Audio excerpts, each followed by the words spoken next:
Un avenir pour les moteurs thermiques. Nous devons renforcer la recherche et le développement des moteurs thermiques.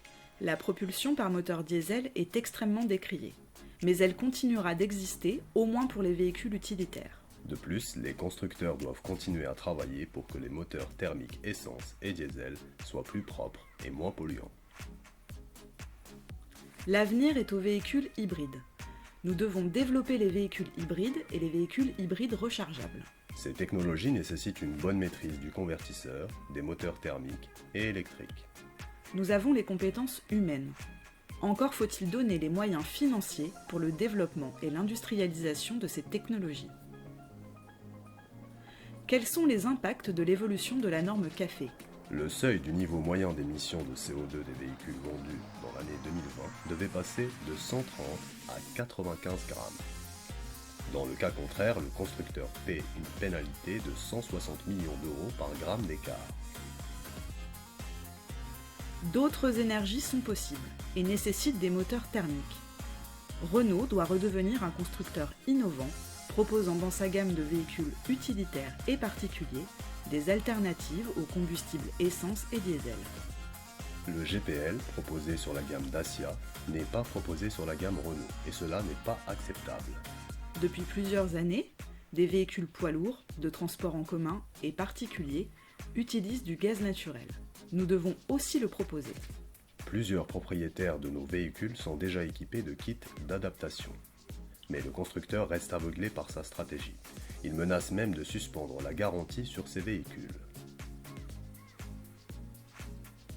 La CGT Renault revendique une politique ambitieuse. Nous demandons que chaque modèle puisse être équipé de dispositifs adaptés aux choix des consommateurs. Nous pourrions les mettre en œuvre sur nos sites de production, en bout de chaîne de finition avec un circuit passant par Renault-Tech, présent sur tous nos sites.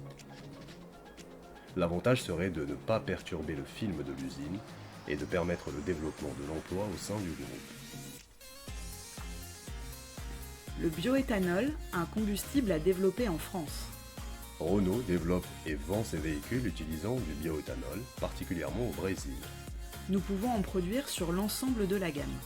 Les acheteurs de véhicules des gammes C, D et E sont demandeurs. Cela nous permettrait d'une part de réduire fortement nos émissions de CO2, donc répondre aux normes imposées, et d'autre part de réduire pour l'utilisateur les coûts d'usage des automobiles haut de gamme. De plus, nous pourrions développer la fabrication d'un tel combustible sur le territoire. Certes, la CGT considère que les terres fertiles doivent prioritairement servir à la production de produits alimentaires pour répondre aux besoins en nourriture de la population mondiale. Mais, aujourd'hui, la consommation de sucre dans le monde est en baisse. Les producteurs de l'Hexagone, tout comme la filière de transformation, sont en grande difficulté. Des plans de restructuration importants dans la filière agroalimentaire sont en cours. Nous proposons d'étudier l'évolution d'une partie de ces sites industriels vers la production de bioéthanol pour véhicules. Et ainsi d'éviter des licenciements en conservant l'ensemble des métiers.